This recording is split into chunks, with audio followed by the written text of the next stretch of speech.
The dismantling procedure for modular worm gearbox. Please follow it sequentially. Starts with removing dipstick.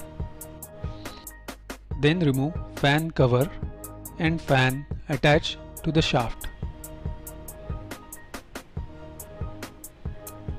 Then remove bearing housing and shims from the front of the case.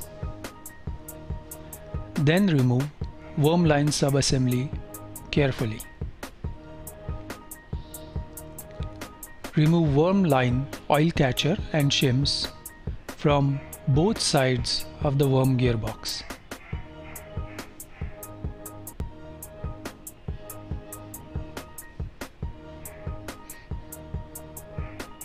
Then remove bearing outer cover and remove worm shaft sub-assembly from the case.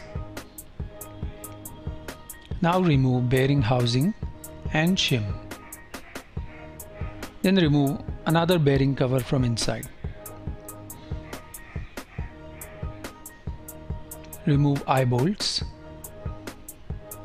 Remove inspection cover. Remove base.